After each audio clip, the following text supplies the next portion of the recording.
नमस्कार मित्रों। पिछले वीडियो में हमने भौतिक प्रदेश राजस्थान के प्रारंभ की एक नया टॉपिक प्रारंभ किया था।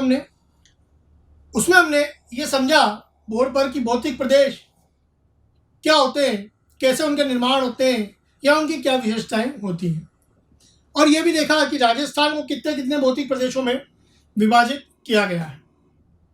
वर्तमान में राजस्थान को 4 भौतिक प्रदेशों में विभाजित किया गया है, जो कि मैं आपको लिखा चुका हूँ। पहला उत्तर पश्चिम का रेतीला मरुस्थल, दूसरा अरावली पर्वतीय प्रदेश, तीसरा पूर्वी मैदानी प्रदेश और चौथा दक्षिणी पूर्वी पठारी प्रदेश, जिसे हम हाड़ौती का पठारी प्रदेश भी कहते हैं। आज हम उनका एक एक करके अध्ययन प्रारंभ करेंगे। तो पहला भौतिक प्रदेश है राजस्थान में। राजस्थान के जो पहला भौतिक प्रदेश वो आज हम अध्ययन करने जा रहे हैं, और पहला भौतिक प्रदेश है उत्तर पश्चिम का रेतीला मरुस्थल। पहला भौतिक प्रदेश उत्तर पश्चिम का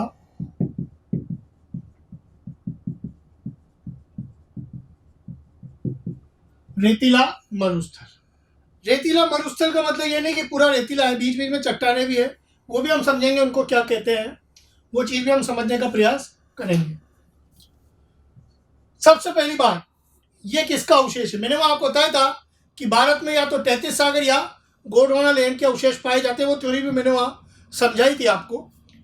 तो सबसे पहले ये जो अवशेष है ये है 33 सागर का अवशेष। छोटा सा एक मानचित्र में आपको समझा दूं।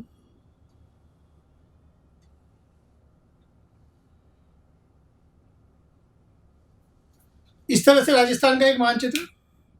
तो जो ये अरावली पर्वत है, इसके इस तरफ का भाग ये पूरा मरुस्थल है।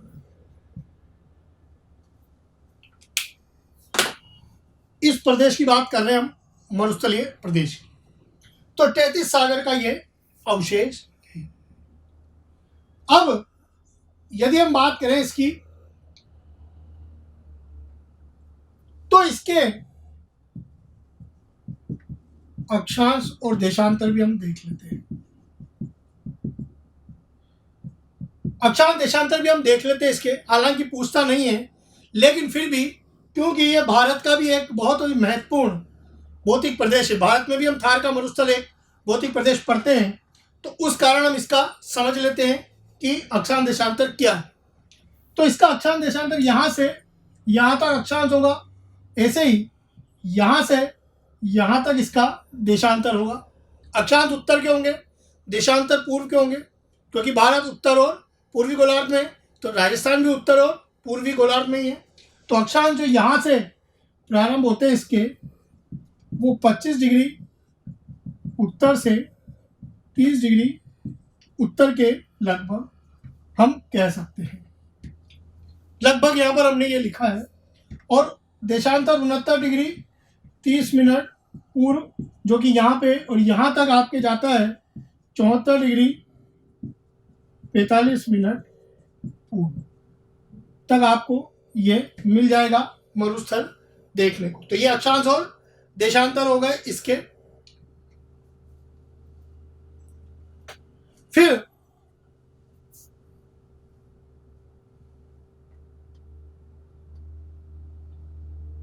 फिर इसके बाद आगे बढ़ते हैं। अब ये 33 सागर का अवशेष है, ये तो है ही सही। अब प्राचीन समय में ग्रेट पैलियो आर्कटिक मरुस्थल, ग्रेट पैलियो आर्कटिक मरुस्थल हुआ करता था एक प्राचीन समय में। यह था अफ्रीका में फैला हुआ। यदि पूछ लिया जाए कहाँ का है, तो अफ्रीका में। तो उसी का पूरब में ये विस्तार हुआ है भारत और पाकिस्तान में। तो का पूर्वी विस्तार, जो कि भारत तक बाद में ये फैल गया था, और उसी का ये विस्तार है प्राचीन समय के ग्रेट पैलियो आर्कटिक मरुस्थल का ही। अब इसे सबसे बड़ी बात मरुस्थल बनने का कारण, इस मरुस्थल के बनने के कारण क्या क्या है वो भी हम देख लेते हैं। एक तो वनोन्मूलन, वनों का जो उन्मूलन होता है यानी वनों की कटाई,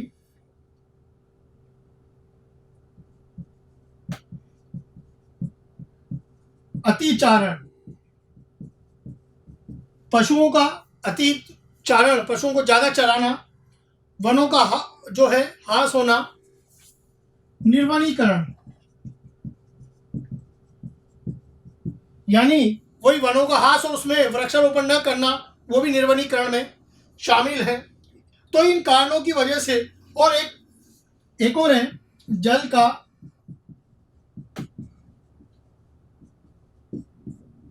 अनुचित प्रबंधन, जल का मैनेजमेंट जो है, पानी का मैनेजमेंट, वो भी अगर गलत तरीके से होता है तो वो क्षेत्र मरुस्थल हो जाता है।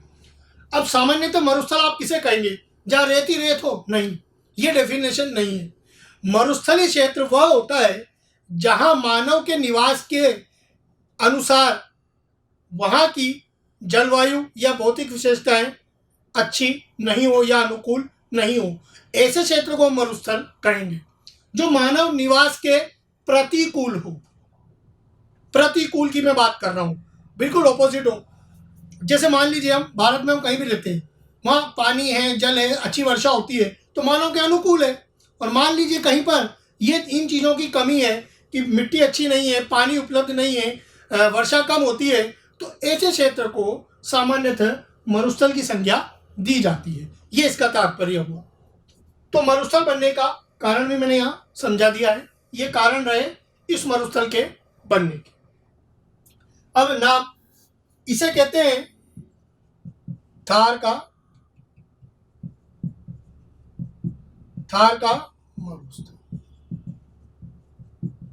थार का मरुस्थल इसे कहा जाता है।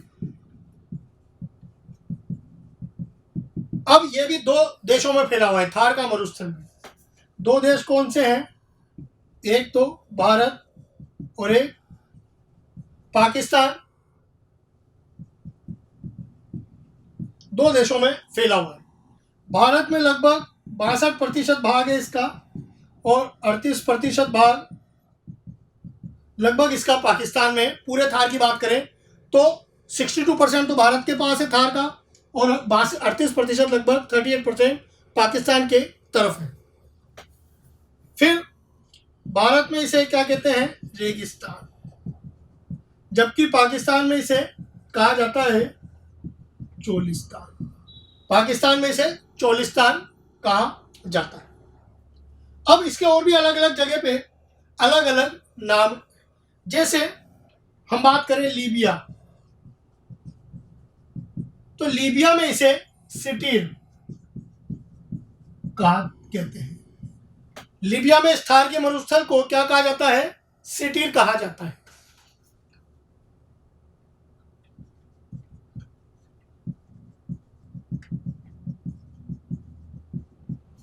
लीबिया में, ऐसे मिस्र में भी, मिस्र व लीबिया में तो इसे सिटीर भी कहा जाता है थार के मरुस्थल को। अफ्रीका में, अफ्रीका पूरा महाद्वीप है, अफ्रीका में इर्ग कहा जाता है अफ्रीका में। और इर्ग का क्या मतलब होता है वो भी मैं आपको समझाऊंगा। अफ्रीका में इसे सामान्य रूप से इर्ग भी कह देते हैं। तुर्किस्तान में इसे कोडर्म, तुर्किस्तान में इसे कोडर्म भी कहा जाता है, तुर्किस्तान में। और यदि हम बात करें राजस्थान की, तो राजस्थान में इसे थली कहते हैं। राजस्थान में थली,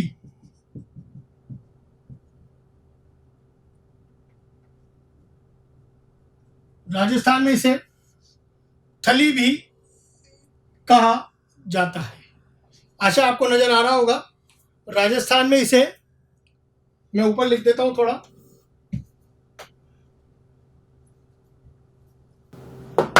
राजस्थान में इसे थली कहा जाता है।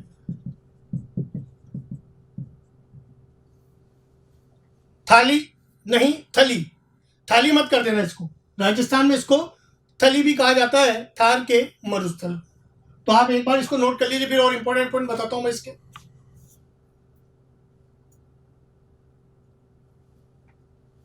फिर आगे बढ़ते हैं।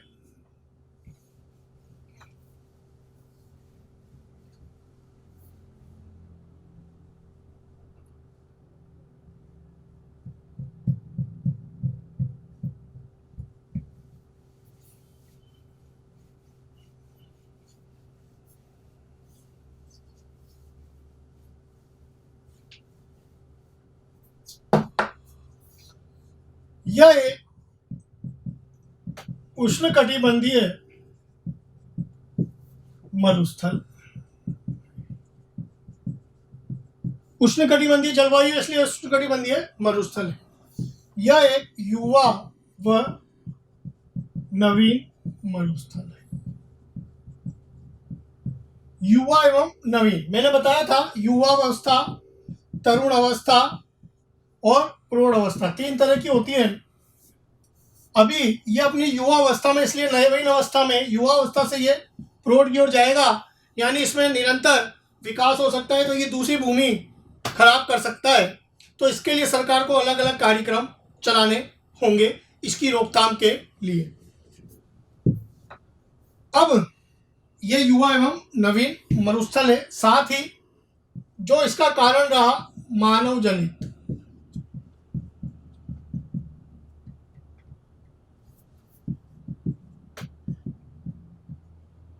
यानी जो इसकी उत्पत्ति मानव जनित है, मानव के गलत आचार विचार के कारण इसकी उत्पत्ति हुई है। मानवकृत मरुस्थल है।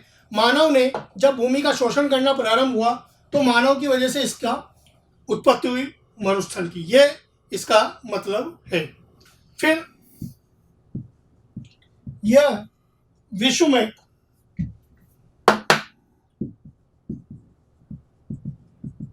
सर्वाधिक जनसंख्या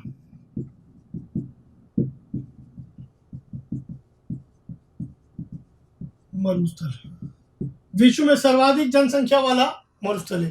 पूरी दुनिया में जितने भी मरुस्थल है उनमें सबसे ज्यादा जनसंख्या थार के मरुस्थल में ही पाई जाती है। यह विश्व में सर्वाधिक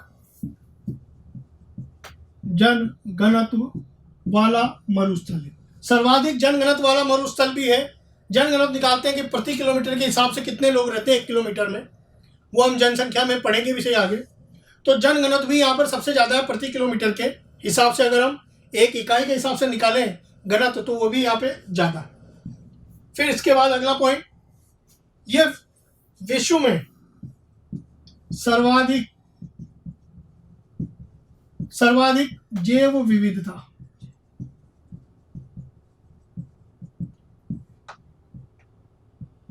सर्वाधिक जैव विविधता वाला मरुस्थल है।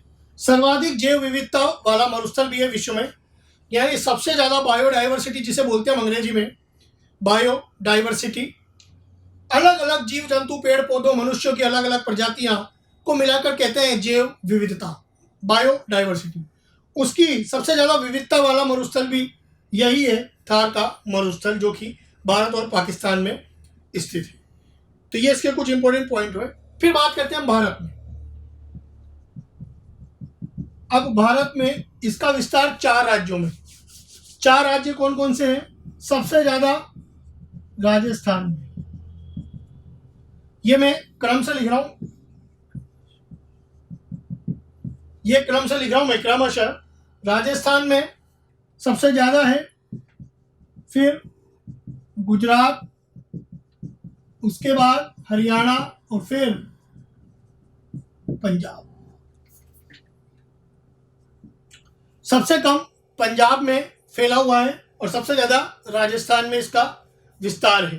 तो ये मैंने इसको क्रम से ही लिखा है। अब बात करते हैं राजस्थान की। तो राजस्थान में यह लगभग 61.11% भाग पर फैला है। राजस्थान के क्षेत्रफल का लगभग 61.11% हम निकालें तो उतने भाग पर ये फैला है। लगभग हम 2/3 उससे थोड़ा सा कम कह सकते हैं, इतने प्रतिशत भाग पर यह फैला हुआ। अब यह फैला तो है इतने पर, क्षेत्रफल में यदि यही चीज हम क्षेत्रफल में निकालें तो लगभग ये होती है 1,75,000 वर्ग किलोमीटर, यानी इतने वर्ग किलोमीटर पर यह फैला हुआ है लगभग। राजस्थान का क्षेत्रफल आपको पता है 3,42,239 वर्ग किलोमीटर है, जो मैं सामान्य परिचय में बता चुका हूँ। उस हिसाब से 1,75,000 वर्ग किलोमीटर में लगभग आपके मरुस्थल फैला है, जो कि 61.11% बनता है। लगभग की हम बात कर रहे हैं। तो ये इतने प्रतिशत भाग पर राजस्थान में फैला है। अब यह नोट करने वाली बात है कि ISRO, Indian space research organisation, जो कि भारत में सैटेलाइट लॉन्च करती है, अंतरिक्ष विज्ञान से संबंधित महत्वपूर्ण संस्था है इसरो ने 2007 में एक रिपोर्ट दी थी और उस रिपोर्ट में यह बताया गया था कि ये राजस्थान के लगभग 67% भाग को मरुस्थल बना चुका है, थार का मरुस्थल। ये इसरो की रिपोर्ट कहती है। इसरो की रिपोर्ट, हालांकि उनकी रिपोर्ट सैटेलाइट इमेज से बनाया गया है, तो उनका कहना है कि राजस्थान के लगभग 67% भाग पर मरुस्थल का विस्तार हो चुका है। ये इसरो की रिपोर्ट कहती है। तो यदि इसरो के अनुसार पूछे तो आपको इतना लगाना है, अदरवाइज आपको सामान्यतः इतना ही लगाना है, क्योंकि 67% बहुत ज़्यादा है। 2/3 से भी थोड़ा सा ज़्यादा हो गया, लगभग 2/3 ही हो गया, जबकि इतना नहीं है, क्योंकि पूर्वी भाग में अभी भी काफ़ी संभावनाएं अच्छी हैं, अच्छी जलवायु की और अच्छी वर्षा की, इस वजह से। तो एक बार नोट कर लीजिए इसे।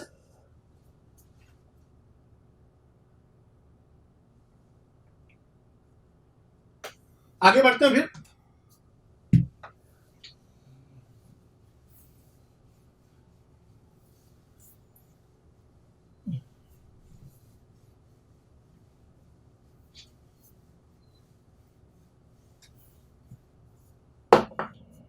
अब भारत के संदर्भ में देखें तो भारतीय मरुस्थल,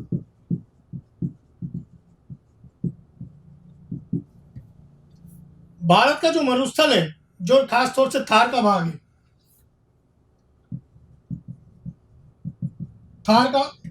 थार के संदर्भ में लिख रहे हो।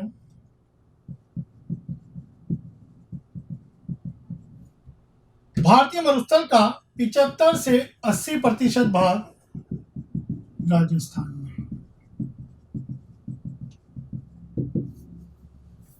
मतलब भारत में जैसे गुजरात में भी फैला हुआ है, हरियाणा और पंजाब में भी फैला हुआ है। तो चारों राज्यों में से देखें तो सबसे ज्यादा राजस्थान में फैला हुआ। तो राजस्थान में पूरे भारतीय मरुस्थल का लगभग कितना फैला हुआ है? लगभग भारत के संदर्भ में देखें तो 75 से 80% तो राजस्थान में है, फिर गुजरात, फिर हरियाणा और फिर पंजाब में, जो कि मैंने अभी आपको लिखाया था। ये इसका मतलब है कहने का। तो यहाँ पर आपको बात समझ आएगी। यहाँ हमने भारतीय मरुस्थल का जो थार के संदर्भ में वो समझा है। अब हम आगे देखते हैं इसका विस्तार। तो उत्तर पश्चिम से दक्षिण पूर्व, उत्तर पश्चिम से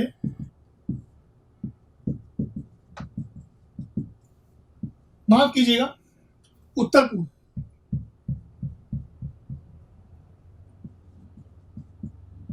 दक्षिण पश्चिम,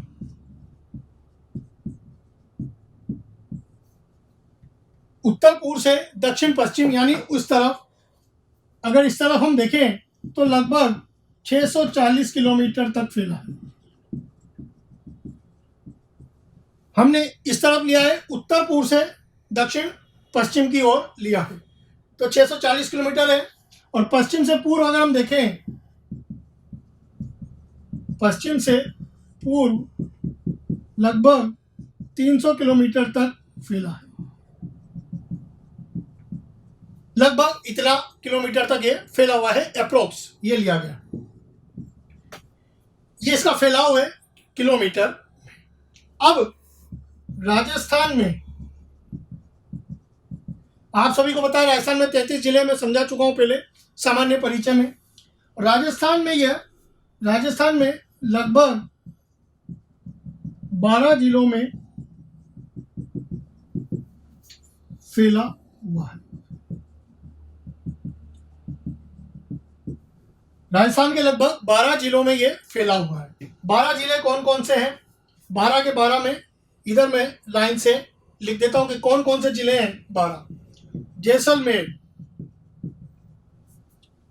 जैसलमेर के बाद बाड़मेर, जोधपुर, बीकानेर, गंगानगर,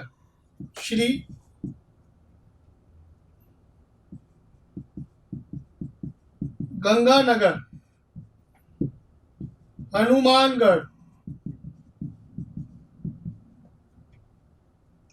चूरू, झुंझुनू, सीकर, नागौर, पाली और जालौर।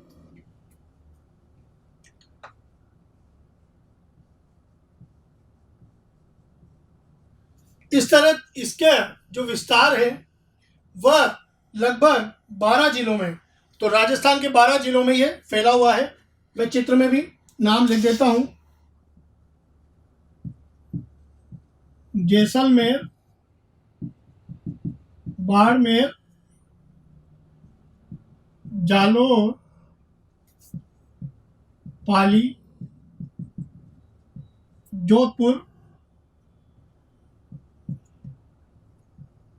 नागौर, सीकर, झुंझुनू, चूरू, हनुमानगढ़, गंगानगर, इधर बीकानेर। तो इस तरह से ये लगभग 12 जिलों में फैला हुआ है राजस्थान के। इसको थोड़ा जूम करके आप देखेंगे तो नज़र आ जाएगा वीडियो में। तो मैंने इस तरह से समझाने का प्रयास किया है कि 12 जिले कौन कौन से हैं। आशा है आपको नज़र आ रहा होगा नीचे भी।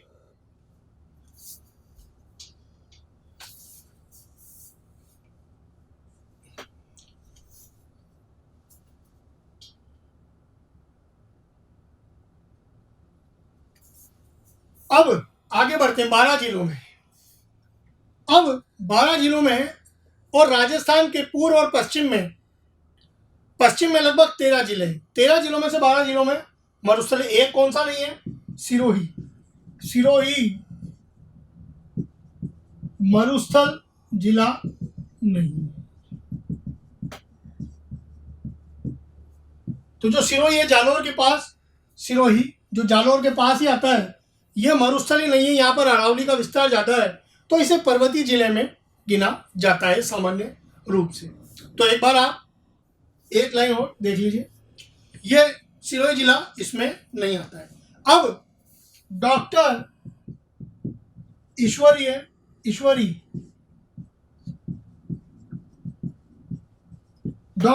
प्रसाद जी, जो कि बहुत ही बड़े यहाँ पर विद्वान रहे राजस्थान में, इन्होंने रुक्ष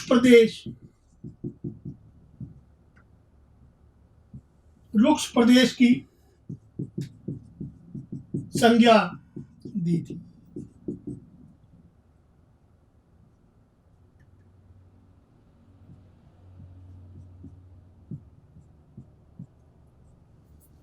रुक्ष प्रदेश की इन्होंने संज्ञा दी थी।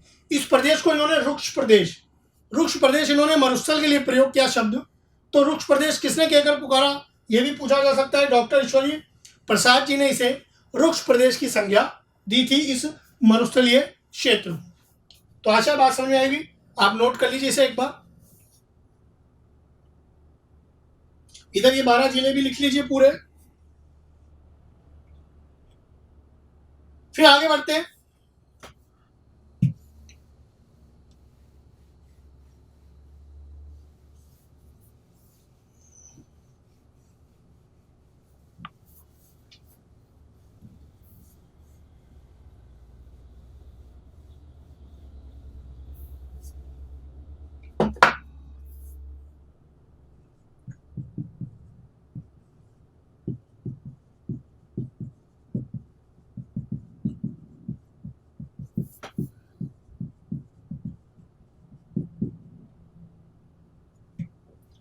आगे बढ़ते हैं और देखते हैं कौन कौन से इंपोर्टेंट पॉइंट है। जलवायु, यदि इस क्षेत्र में जलवायु देखें हम कि जलवायु कैसी है, तो जो जलवायु है इसे हम शुष्क या अर्ध शुष्क कह सकते हैं जलवायु के आधार पर। हालांकि वर्षा के आधार पर यह विभाजित है, लेकिन जलवायु देखते हैं तो कैसी शुष्क या अर्ध शुष्क पाई जाती है। क्या मतलब है यह भी हम समझेंगे आगे। आप कहेंगे कि अभी तो आपने बताया कि उष्णकटिबंध जलवायु का प्रकार है, लेकिन यहाँ शुष्कता अर्ध शुष्क आ जाती है, तो उष्णकटिबंधीय शुष्क या अर्ध शुष्क कहना ज्यादा अच्छा होगा। वर्षा की जो मात्रा है 20 से 50 सेंटीमीटर तक वर्षा होती है। मृदा देखें तो ज्यादातर भाग पर रेतीली या बालू मोटे कण वाली मृदा देखी जा सकती है। ये इसकी कुछ विशेषता है। अब कुछ इंपॉर्टेंट पॉइंट देख लेते हैं, जैसे मरुस्थल का प्रवेश द्वार। प्रवेश द्वार किसे कहा जाता है मरुस्थल का? जोधपुर को। मरुस्थल का सिंह द्वार, ये भी जोधपुर। मरुस्थल का केंद्र, ये भी जोधपुर। तो ये पूछ सकता है शब्दावली कि प्रवेश द्वार किसे कहते हैं, सिंह द्वार या केंद्र किसे कहा जाता है मरुस्थल में। अब बात करते हैं आगे। मरुस्थल का सबसे बड़ा जिला, सबसे बड़ा जिला हो गया जैसलमेर। केवल मरुस्थल के इन 12 जिलों में देखना है हमें, तो इनमें सबसे बड़ा हो गया जैसलमेर, जिसका 38,401 किलोमीटर स्क्वायर क्षेत्रफल है। वो आपको किसी भी मानचित्र में भी आराम से मिल जाएगा कितना है। फिर मरुस्थल का सबसे छोटा जिला, केवल मरुस्थल की बात कर रहे हैं हम, तो सबसे छोटा है झुंझुनू। यहां पर सबसे छोटा है, 5,928 किलोमीटर स्क्वायर का है। यह लगभग इतना इसका क्षेत्रफल है। बात करें जनसंख्या में,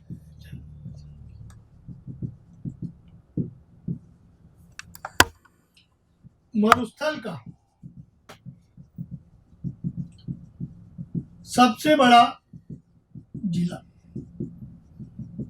यहां हम जनसंख्या की बात कर रहे हैं कि जनसंख्या में सबसे बड़ा जो जिला है जनसंख्या के अनुसार, मरुस्थल की बात कर रहे हैं, केवल मरुस्थल के संदर्भ में हम देख रहे हैं, वह है जोधपुर। और सबसे छोटा यदि हम देखें जिला जनसंख्या में, तो वह होगा जैसलमेर। सबसे छोटा जैसलमेर और सबसे बड़ा जो होगा जनसंख्या में वो है जोधपुर। ये हमने यहाँ पर देखा। तो ये कुछ इंपॉर्टेंट पॉइंट है यहाँ पर, तो आप इसे नोट कर लीजिए। फिर मैं और लिखता हूँ 2-3 पॉइंट, फिर आगे बढ़ते हैं।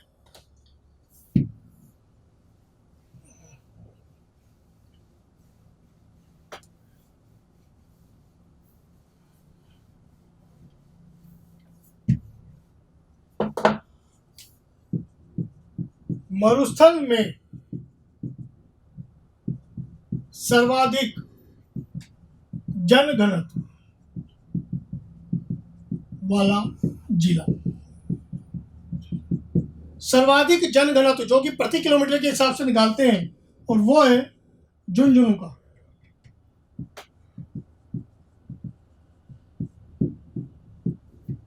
मरुस्थल में न्यूनतम जनघनत्व वाला जिला जो है वो होगा जैसलमेर। झुंझुनू का लगभग 360 या 361 के आसपास है झुंझुनू, और जैसलमेर का 17 के लगभग 1 किलोमीटर 17 लोग ही रहते हैं जैसलमेर में। तो यह है इंपॉर्टेंट। अब देश में, देश की बात करें हम, देश में लगभग, पूरे भारत की बात कर रहा हूं मैं यहाँ पर, देश में लगभग 142 डेजर्ट ब्लॉक है। 142 डेजर्ट जोन या डेजर्ट ब्लॉक है जहां पर मानव के अनुकूल परिस्थितियां नहीं है, यानी प्रतिकूल है परिस्थितियां। अब इनमें से 85 राजस्थान में, इसमें से अगर हम बात करें 142 में से 85 केवल राजस्थान में है डेजर्ट ब्लॉक। 85 डेजर्ट ब्लॉक तो केवल राजस्थान में 142 में से, यानी देश में सबसे ज़्यादा डेजर्ट ब्लॉक जो है वह राजस्थान में। तो ये आप नोट कर लीजिए।